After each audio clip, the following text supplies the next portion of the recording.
Hello and welcome to the Opening 45, the podcast equivalent to those football debates down the pub with your mates. My name is Oliver Greystone, and with me, as always, is my co-host, Will Matthews. Will, where are you filming from today, mate? 'Cause that's clearly not your living room. Yeah, I'm actually at work today. I had to come in. It's been a manic week, so I've had to sacrifice my Saturday and pretend to do some work in a pharmacy. Pretend I know what I'm doing. So I'm currently in the consultation room, so I'm really hoping no one needs me for the next half an hour. Right, so you may have to pop away if you needed. Yeah, if I disappear without saying anything, people on YouTube, I apologise, but I do actually have a job to do. So no inflatable canary this week either. No, but coffee mug has got a canary on it. I bring the canary with me. That's one. So joining us today is a guy that I met at the start of lockdown, doing absolute wonders for raising awareness for mental health in sport. It's the legend, that's Jamie Leggett. How you doing, mate? You all right? Yeah, not bad. Thanks for the kind words. Not too sure about legend, but mate. I'll take it anyway. You are an absolute legend. I've been on your show a couple of times, and I do try and watch it every time it pops up. But for the people that don't know who you are, just a quick introduction. Yeah, so as you said, name's Jamie Leggett. I'm an SEN teaching assistant, my day job. Yeah, as you said, since lockdown, I was doing hashtag Let Us Talk. Basically, it says it in the hashtag Let Us Talk is about mental health and let everyone talk. So I just gave a platform.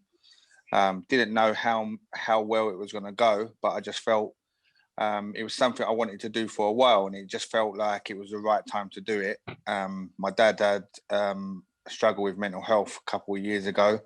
Opened my eyes up a lot to people struggling with mental health. So I felt it was the best time to do it with people struggling, and obviously at the start of COVID and ongoing, we didn't know how long it was going to go on for. But just felt that it was time to show an awareness and express some views and experiences. And yeah, it's gone from strength to strength with people coming on. Yeah, and also, yeah. Away from that, I do My Lane Bay Tea Squad with Justin, which is a YouTube side on a Sunday, Grassroots Sunday. Been doing quite well this season, unbeaten, last 16 of the London Cup. Hopefully the season gets going again, but it doesn't look like it. But we'll wait and see. And also, I'm England's six-a-side manager after being with the Scotland team for 6 years as well. So yeah, I've only done one World Cup, unfortunately, because of COVID. Reached the quarter final, set a record of unbeaten up until that game, and also set a record in the World Cup, not conceding until that game. So yeah, proud of my first year as England manager with Kevin James, who's another big name in ex-professional at Gillingham. He does it with me, assistant manager. Yeah, so we're proud of that. We was looking to obviously build on that, but COVID has stopped that as well. Yeah, I said, me and you, we met when you invited me onto your show to talk about Everyman Matters. Yeah. I said at the start, I've been on there twice now, and it's I say the show's growing big, and you are becoming a name that a lot of people know in the grassroots industry, which is nice. That wasn't. Yeah, a lot of people turn around and say about that and that, but hopefully the reason, I don't want my name out there. I don't want to become famous. I've said that. You know what I mean? I don't care about the 1,000 views what other YouTube teams get and stuff like that, and other YouTube people get. That's not what I want. I want it to help one person. If it helps one person, then that was the aim of the platform at the start when I thought about it. Yeah, no, it's brilliant. I don't know if you haven't had Danny on the show yet, have you, from Everyman Matters? That'd be a good one. No, not yet. Yeah, always looking for guests. So anyone watching this, you can contact me obviously on my Twitter or my Instagram. Always looking for guests. Even if you don't want to come on the show as a guest, just come and tune in. And if you can help with any questions or views on what the guests are saying or myself are saying, always welcome. So yeah, we're just trying to help everyone. Everyone's trying to help everyone especially in these tough times at the moment. Yeah, no, totally. I say every week on the show we have guests on. We all follow a game each. Every week I torment myself, and I'll be following Southend again as they're away at Grimsby. What team or what game are you following, Jamie? I was gonna follow a non-league game today, but I haven't done that. I was gonna follow actually Hemel Hempstead and Concord, because a lot of players that have played in the last couple of seasons for obviously my mate who's also the Concord captain now, Tyrone Sterling. He played for us at the World Cup as well, but that's been called off obviously for snow. So if it ain't for COVID, then it's snow getting it now. So that's been called off. So I've gone with Cheltenham and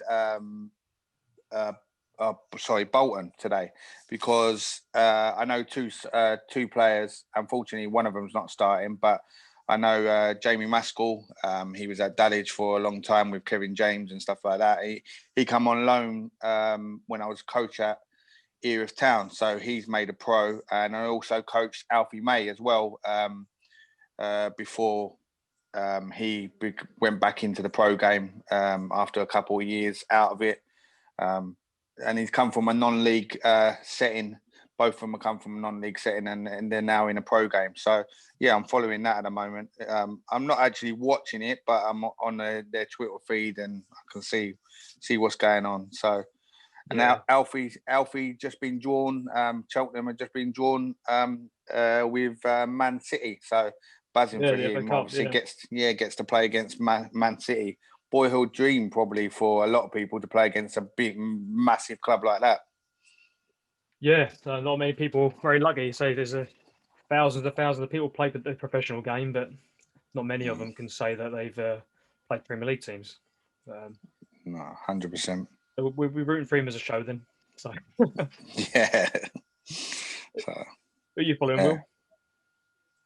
Canaries. It's got to be. I can't. There's no games on BT at the moment. Well, none I'm not allowed to watch because there's a German game, but they kick off at 2:30, so I'm not allowed to watch the 2:30 kickoffs. So I've got the Norwich podcast up. What I keep an eye on.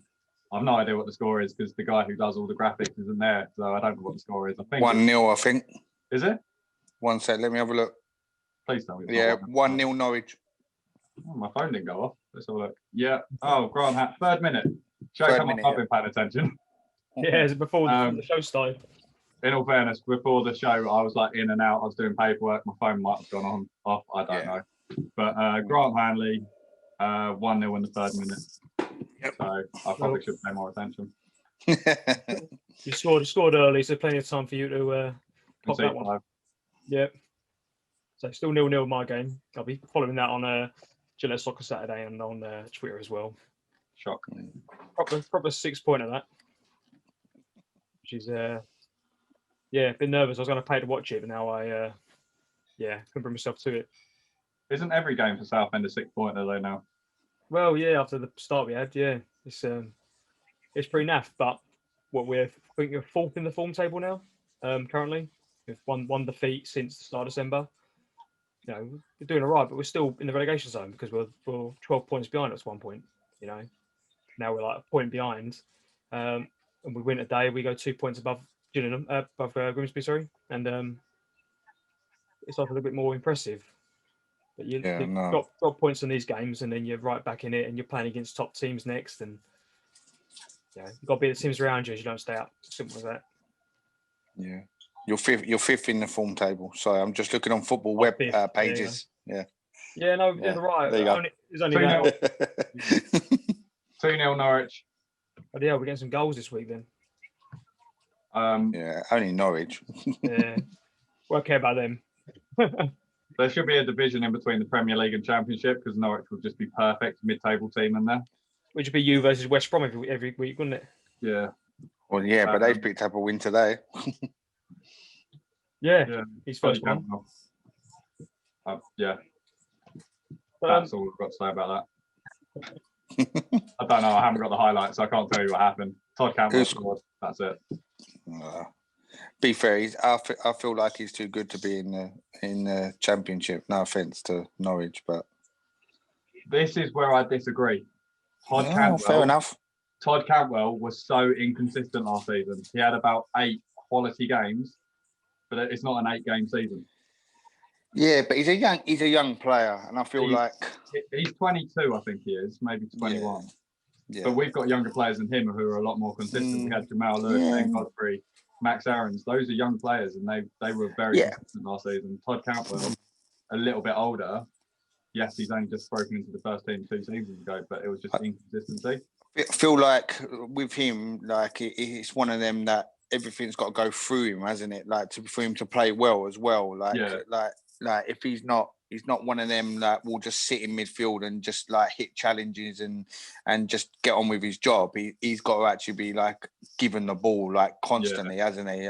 Otherwise, he's not really in the game. Well, this is where he's a very good Championship player, because in the Championship he is very involved in everything. But in the Premier League, he got lost. He wasn't ready for the Premier League.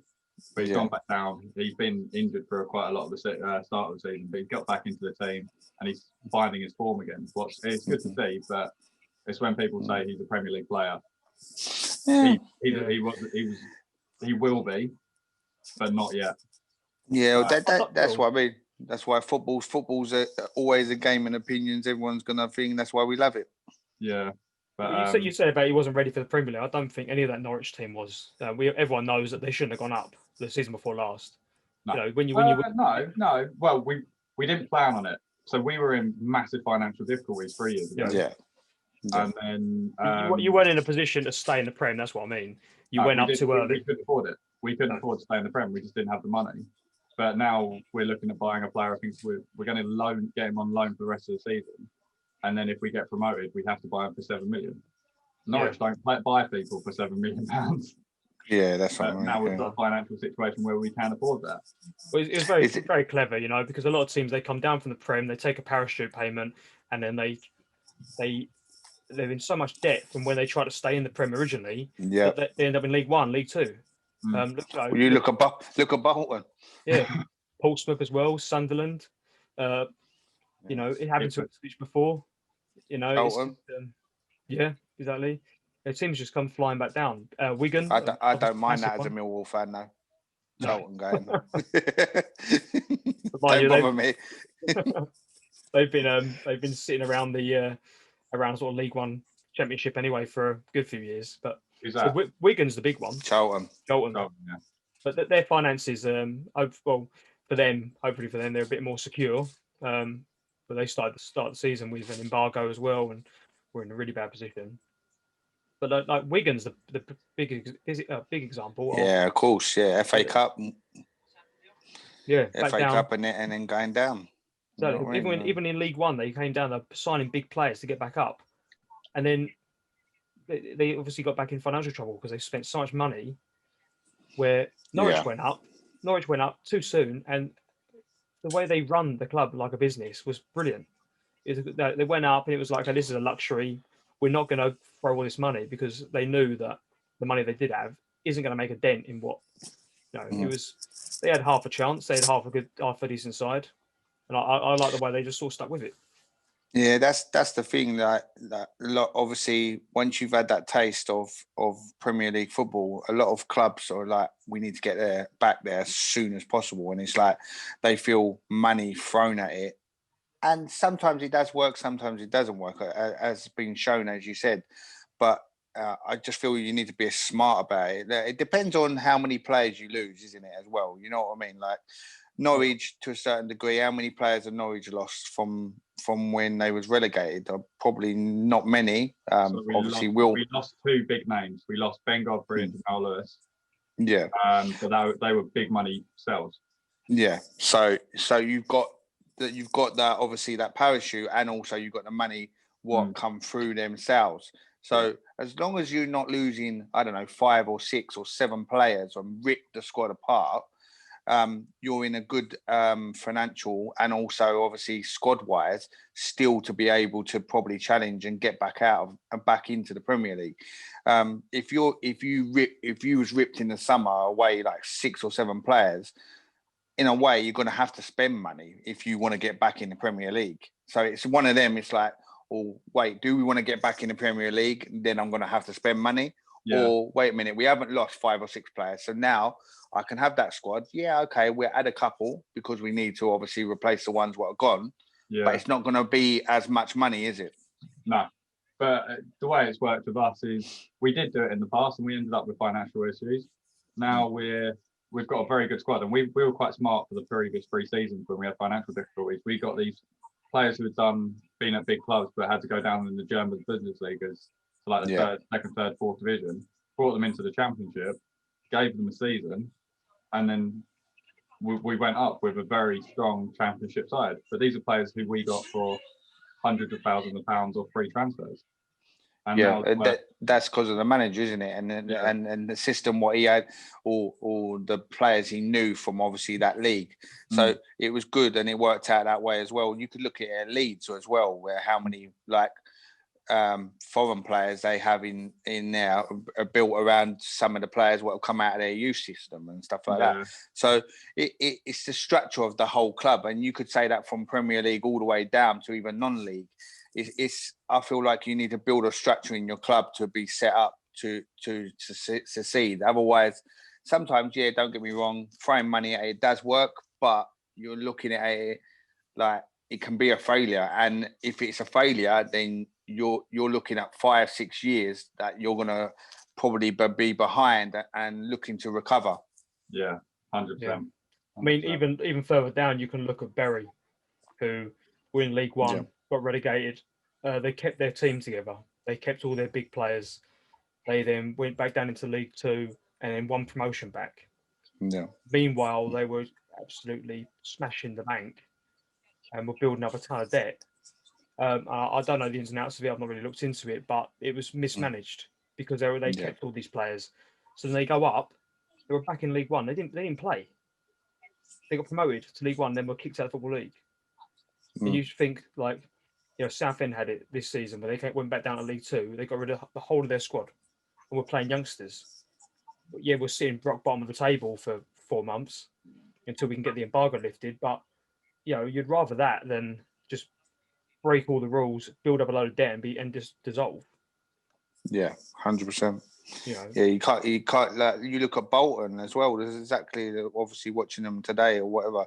But in the summer they only had probably maybe 2-3 players signed, weren't it? Like the whole of the squad was gone because they had no money and no financial. So they've had to build so many players. Obviously, Jamie Maskell was in. He was at Wickham, weren't really getting a look in, and then obviously went on loan at the end of the season at Dulwich. But before that, he had an injury as well, so he was in and out of Wickham. He signed there, and he's been doing all right for Bolton as well. But if you look at their squad, what I'm looking at now, like apart from maybe 2 or 3 names, you wouldn't probably know any of them. Like they probably come through the youth system. Obviously, I don't really know Bolton, but I'm saying a couple of them. What I know, obviously, the goalie Matt Griggs, but I think he was like number 2 at like Wolves. Jamie Maskell, Nathan Defonso, obviously he was at Aston Villa before. Yeah, Blackpool as well, Yeah, Blackpool and that. But again, that's a club what had no money as well.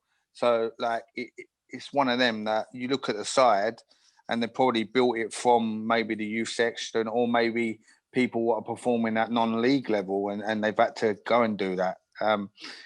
But then, 5-6 years ago, you would have said, "Look, Bolton in the Premier League." Like, it's one of them. Like how the mighty fall to a certain degree. You know what I mean? Yeah. So the team's bounced back. You look at like Coventry a few years ago, couldn't even play at their own home ground. Yeah. For financial reasons, they were playing at Northampton, which was like 15, 20 miles away.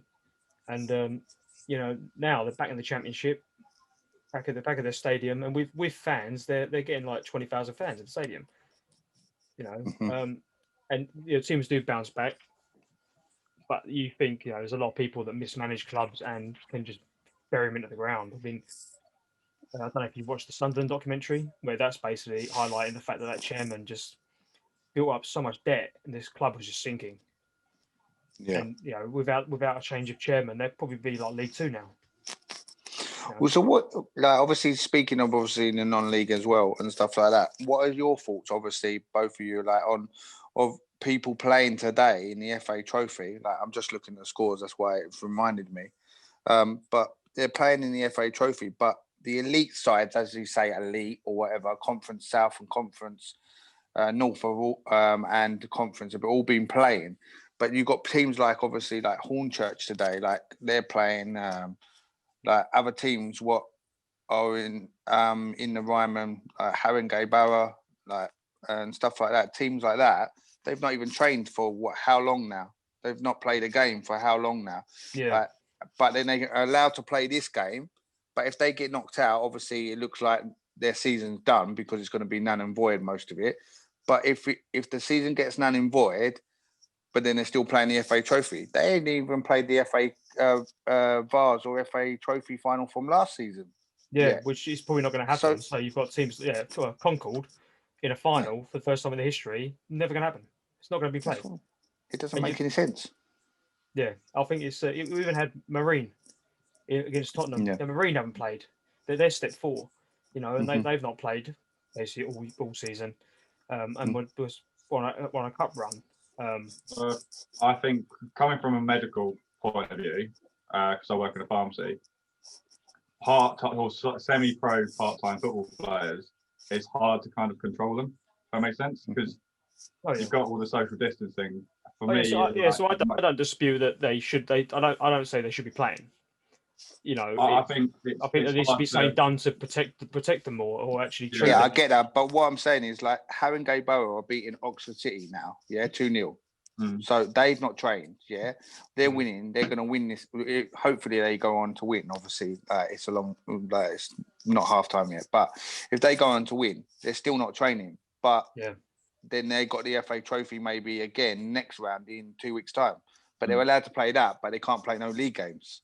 They can't train together. Like how I don't see how it's fair to a certain degree. Like I don't understand it. Like, and also you got to think of the prize money. Like this is a lot of prize money for a club. Especially in these times, that you're not even allowed to train. So it's an unfair advantage if you're playing a national league side who are training maybe every single day, like the Maidstones. Yeah, Maidstone are winning 2-1 against Dorking. But if you draw Maidstone in the next round, they train every single day. But then you're not even allowed to train. But then it's not fair to a certain degree. That's all I'm saying. Like, obviously, take the COVID thing away, obviously, to a certain degree. But then it's affecting. I don't see how this game should go ahead. Not when you ain't even finished last season's competition. No. I don't see it, and I don't understand it. That's it's the confusing part of it that I don't really understand. Yeah, it's like they kept the competition going, so they started it again. They didn't even finish the last one; they started again. Yeah. If there was any doubt, they should have just said we're not doing it this year. Yeah. As simple as that. We've got sort of final play. They could have changed it up for 1 year and done something different.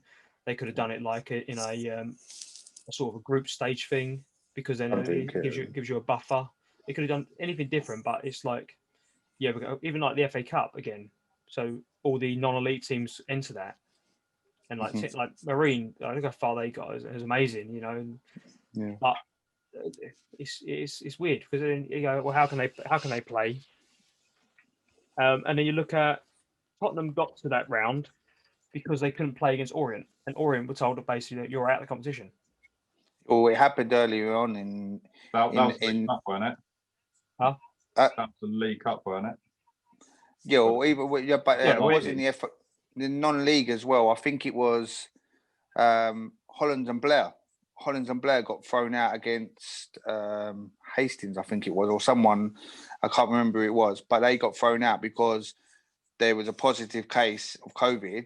They rang up and turned around and said, look, we can't play the game because obviously there's a COVID. We're going to have to self-isolate the squad. And the FA turned around and said, okay, well, you can't fulfil the fixture, so you're out. And it's like, well, how is that fair? Yeah. No, it's not. It's all been guesswork for that sort of level, you know. Um, and I just feel like that level of football should have paused. If it can't be played, you got to do it fair and say you're not playing. Yeah, Um, and you got to support the clubs that are gonna struggle. But even then, they did the bailout at the end of last season with the loss of revenue, loss of tickets. yeah. That was a joke. If you look how much Boreham Wood got based on their attendance, so apparently their reimbursement for tickets lost, according to the FA, Boreham Wood are £200 a ticket or some shit. Mm, And then you got other clubs who were basically given like £5 a ticket. And yeah, you're thinking it should have just been this is the there's an average ticket price. There's a maximum that each team can charge. yeah. Just give them the maximum based on their average attendance. It's not hard. You've got teams like Notts County, Stockport that are getting easily like 10, 11,000 at their games some weeks. Were given a few quid a ticket. Boreham Wood, who sit Yes. like right down by the bottom on their average attendance, so they're not a big club. They haven't got a massive following because they're in a bit of a shitty catchment area. We're getting Mm, like 200 quid a ticket. Like Jesus Christ! So they got no incentive to get back playing because no. they're getting paid ridiculous amounts of money. You got other clubs absolutely struggling, which is why they got these step four sides that aren't elite need to be playing because they need people coming through the door so they can actually maintain their pitch and actually keep it Well, alive. I think it was the same as like obviously people like on contract as well. Like that, like, I don't think anyone like who was on contract actually played any pre-season games because I would activate their contracts. Like the clubs told me, said, you can't play no pre-season games because as soon as you play under like FA rules, we've got to start paying you because it's under contract, etc. So there was some players didn't play no preseason games because of obviously like the danger of they didn't know if the season was going to start. We didn't know what backing was going to happen. So they was like, we've signed you, but you can't play until the first game of the season because we can't activate your contract because we don't know what money we're going to get. And it's like, that's a crazy situation. It's Yeah, like, how can you offer like you could lose one of your best players because you can't offer him something or whatever, you know what I mean? Like it's like you set your club up to be sustainable. It's like what we say obviously like with the higher league, but obviously with non-league you try to attract the best players, let's be honest. Like but if somebody offers you £10 more down the road, they're gonna yeah, let's be honest, the non-league players gonna go to that team. But what I'm saying is like chairmen didn't know what they could offer people. And it was like because the FA didn't care about non-league. Let's be perfectly honest. They don't care about non-league. no, Like they don't care what's going on in non-league.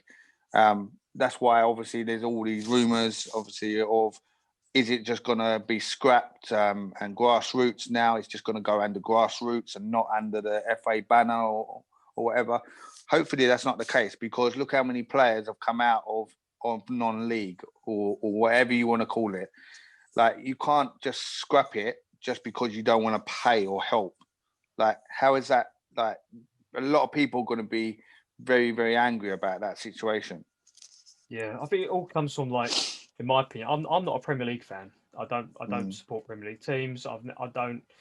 I find it's too elitist, especially with the money, and they're It's not becoming. family, is it? No, it's just like when the FA tip bollocks to the lower leagues and the non-league, and you think that's the lifeblood of the Premier League. That's what everyone's feeding into. Unless you want to become a single entity like the MLS in America, where you get voted in and it's all done Yeah. on money and all done on what fans you got, and you can just slap a new logo on Norwich City, fill it with a bunch of money, and they're now they're a Premier League side. Yeah. It's like it doesn't work. The whole idea is you need these promotions and relegations. It's all part of it. So if you Yeah. say right, okay, non-league scrap, but League Two plays, so does anyone go down? Yeah, it just doesn't make sense. I had these conversations last year as well on podcasts and stuff like that, and they was like, "What would you do?" I would just say, I told them and said, scrap everything. But if you're gonna scrap it and say non and void, and that's what you're gonna do, you have to do it from the top to the bottom. You Yeah, can't just go, "Oh, wait a minute, we'll stop it here or we'll stop it here," because you can't. You as you just turned around and said, what League Two teams will go down or not go down, but then conference sides can come up or whatever, like that way. because if the League Two teams know, they're not going down anyway, the fact of the matter is, like, they could be playing somebody who's fighting for the championship or fighting for the playoffs, and they don't care. So what do they care? They're picking up their money, and they know they're not going to be relegated. They know they're going to be in League Two next year. In psychologically, in their mind, mentally in their mind, am I going to get injured? I don't want to get injured. Like, you look at the Lyle Taylor situation. Like, I respect it to a certain degree, but then other people don't. You know what I mean? Why does he want to play for Charlton, maybe get injured and not play in the championship next year? He knew Charlton were going down to a certain degree. They put a fight up towards the end. Okay, fair enough. But Lyle Taylor probably knew Charlton were going down. So what was the point of him trying to play, maybe getting injured, and then not having that move? He's not getting any younger. Like, so it's them circumstances that you can't turn around and say, oh, you're not going to be relegated, so then you're playing a team at the top, so you're not going to fight for it. What's it make any difference? So then the teams around on the other thing and the circumstances, they lose to, say, a mid-table team or another team in a playoff position or the champions. They're going to be looking at that result saying, oh, hold up, wait a minute. Like, they're not even tried. They know they're not going down, so they're not even tried. So we're not in the playoffs because they're not even trying. It just doesn't make any sense. The whole thing don't make no sense. It's even like, last season, the season was ended early. From a Southend point perspective, we didn't deserve to stay up anyway. We weren't mathematically down, but we all Southend fans put our hands up and went, we were going down. We weren't coming back from that. You could just look; it was obvious. But there was teams like Tranmere; they had a fighting chance, but they were relegated because of they ended that season at that point. You got teams that sacked managers because they were like, right, let's get for a final push. It's December. Let's go for a final push. We'll sack our manager. And some of these teams were starting to get a turnaround, and then we're relegated. Yeah. So now you've got a manager that's lost his job because of the timing of it. Was, in theory, we sack this guy, we bring this guy, and he gets X amount of months. Now he was given in 2 months. Like Sol Campbell came into Southend in November. Yeah. He did like 3 months, picked up a couple of wins, and he was gone.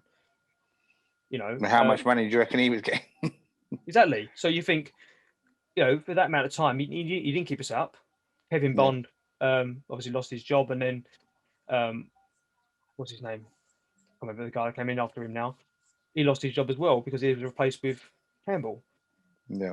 And it's just things like this where you think, even in the Scottish League, Rangers could have won that. 3 points, 3 points behind, 3 points. Yeah. And they said, no, we'll scrap it. That's it, done. You guys go down. Even like with League Two that year, Stevenage were relegated, and it was and then they basically decided to give Mansfield a points deduction, and they went down instead. It's the whole way down, because if you look at it, like, there's teams what obviously were mathematically at that time promoted in non-league. You know what I mean? As well, like, you look at Jersey Boys, in their league, they had won every single game. Every single game they had won. Like, and then you're going, oh, sorry, you can't go up. Yeah. It's like, we're already up. Yeah. You say, well, why is that? Well, the other team the other league aren't relegating. Yeah. Well, fucking hell! It's like, what's going on? Like, if I can understand, like, if the what they did with the league, it was basically like, we're going to relegate these teams because you're bottom of after X amount of games. But like, there was rumours that that's what they were going to do, like in January this year, if it got worse. You think, what? So Southend go from being the transfer embargo lifted to fifth in the league, fifth in the form table, turning it around, losing one game to then going, you're relegated now because of that bad start. So you can't run a business like that, You don't liquidate a company after having a bad first quarter and then start making money. It just doesn't work. But no. Cheltenham and Bolton half time 0-0. So I chose a great game. Yep, 0-0 for me as well. I'm still 2-0. We've got a couple of goals. I say we're coming to the end on this. We've only got a few minutes left. But